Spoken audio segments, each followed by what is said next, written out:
As I read further, I started smiling to myself. After all, it was absurd, and, in case you were wondering, blatantly false. My main connection with Bill Gates was some brief work I'd done with the Bill and Melinda Gates Foundation on early childhood nutrition in Africa some years earlier. I've certainly never joined the ranks of the Illuminati, and even if I wanted to, I have no idea how one would do so. No COVID-19 vaccine had yet been approved, and I'd played no part in the effort to develop one. As for advising governments, I did do some of that, but my advice was limited to issues such as incentivizing adherence to pandemic restrictions and mask wearing, distributing financial aid more effectively, improving motivation for educators and students, and working to decrease domestic violence. I saw myself as someone who works tirelessly to make things better, yet here were many people comparing me to Joseph Goebbels, Adolf Hitler's devoted underling and chief Nazi propagandist. Could this be anything but a bad joke? Or perhaps just a bizarre misunderstanding? Surely no one would take this seriously. However, I followed the links deeper into the bowels of the internet, and it appeared that many people were taking it quite seriously indeed. Posts about me garnered thousands of comments.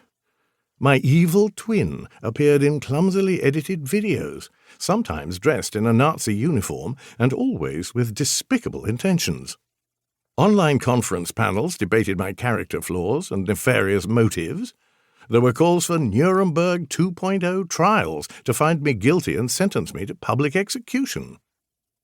After several hours of reading and watching videos, I no longer found it remotely funny. In fact, it was painful and confusing, especially when I later learned that the people who believed these lies about me were not only strangers, but included people who had previously studied and respected my work, and even some people who had known me personally for years. How could they have it all so wrong?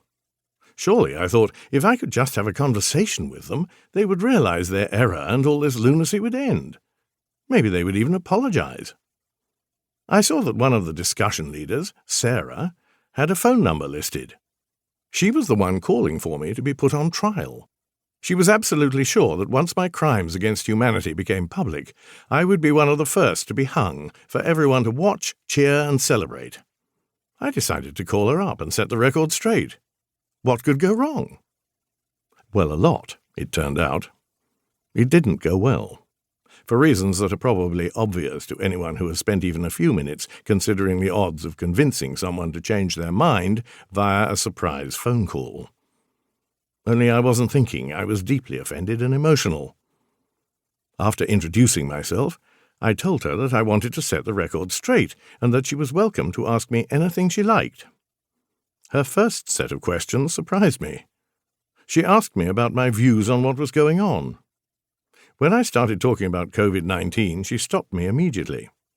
No. What do you know about how COVID-19 fits with Agenda 21 and the globalists? I don't even know what Agenda 21 is, I responded, and I'm not sure which globalists you have in mind.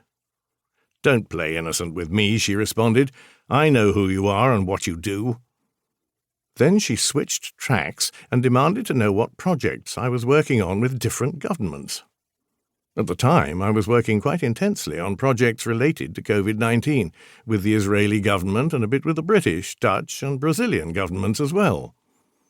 In the face of Sarah's demanding questions, I felt as if I were on trial and she was the prosecutor.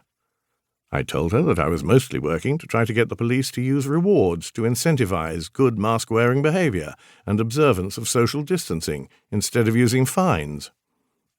I was also working on how to effectively carry out distance learning in schools and trying to figure out what financial support the government should give to those who were forced to shutter their businesses. Sarah did not buy any of it. Not for a minute. What about tearing families apart by telling grandchildren not to see their grandparents? What about increasing loneliness and stress leading to more deaths? What about forcing kids to wear masks that decrease the supply of oxygen to their brains? My feeble attempts to deny all these accusations had no effect. How do you explain the millions you were paid for your consulting services to different governments? She demanded. Here, in my naivety, I saw a glimmer of hope.